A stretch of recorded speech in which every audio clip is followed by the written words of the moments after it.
So it seems like it was more about obviously you have the physical benefits, but it's more about the mental benefits of the Yeah. concentration and that, reaching that higher plane, that zone, the Zen zone, whatever you want to call it. Um, so yeah, the stretching part. I know it's on your shirt. Stop stretching. So what's wrong with stretching? What's the big deal here? So just to kind of back up on that story, Yeah, please.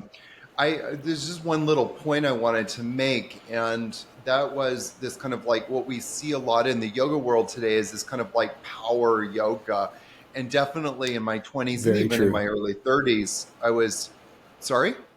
I said, yeah, very true. Yeah, that power yoga Yeah, is the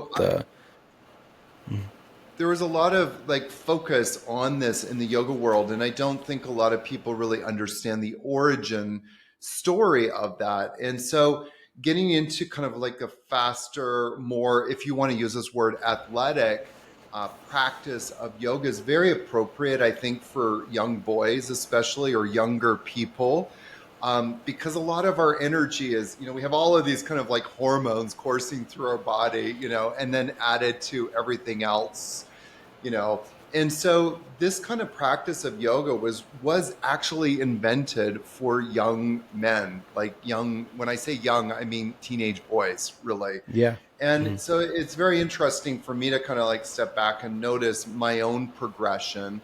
And you see this happen a lot with a lot of people.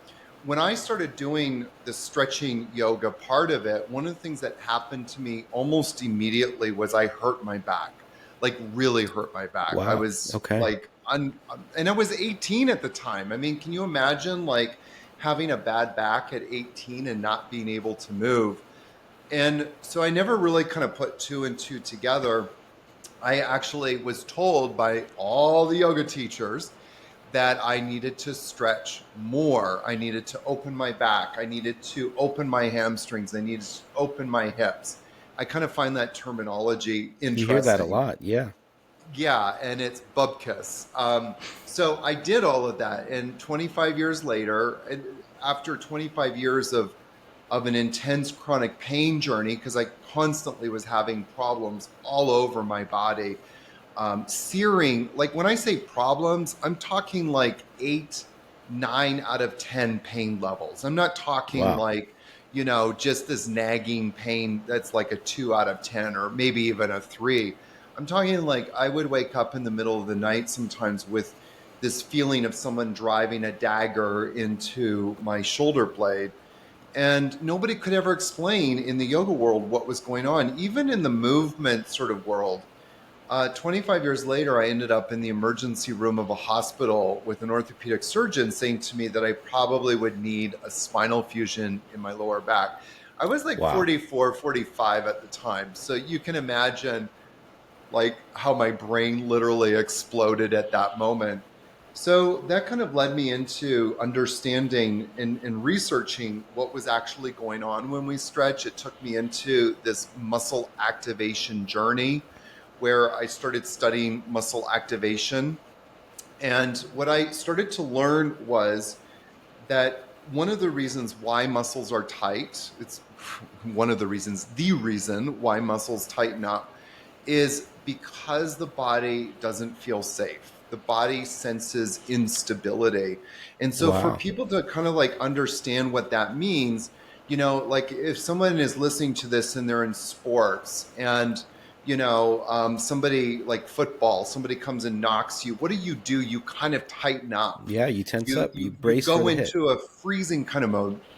And so, like, if you're out on the street for your average listener, like, you go and step on ice. What do? You tighten up, you freeze up. So, this idea of the body tightening up is a protective mechanism. And I can't overstate this enough, because I think this goes over a lot of people's, like, washes over people, that this statement. But when you're trying to stretch a tight muscle, you're actually violating your body's own protective mechanisms.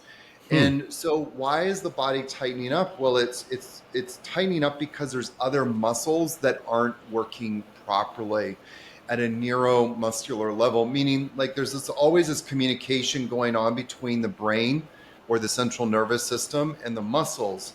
And so when the muscle senses like it needs to like shorten, the muscle needs to shorten, it sends a message to the central nervous system, and then the central nervous system sends a message back. And this is all happening in the form of gamma motor neurons, this kind of like communication pathway. Well, Hmm. if that communication pathway is compromised, the result is going to always be tightening of muscles. So, what you want to do is then work on improving that communication system, and that's where muscle activation comes in. Muscle activation starts to improve this communication system between the brain and the muscles. That's fascinating. I mean, Yeah. just And also just yeah, one other quick thing, sorry, that when you do stretch a muscle, this is the part I forgot to answer in your question. When sure. you do stretch a muscle, you start to do what? You're elongating the muscle. But what a muscle is supposed to do is it's actually supposed to shorten. And so then you're like, well, Aaron, what about like muscles that are tight? Well, again, they're tightening up in response to the other muscles not working properly. So if you think about the quads and the Yeah. hamstrings are tight because the quads aren't working properly. Now, that doesn't mean that you should go out and do a bunch of squats. That doesn't not, definitely doesn't mean that you should go and do a bunch of leg lifts.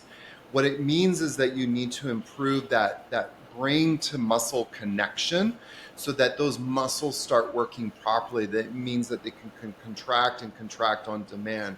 So if you get your quads working properly, guess what happens to your hamstrings? They hamstring tightness. Listen, yeah. It literally disappears.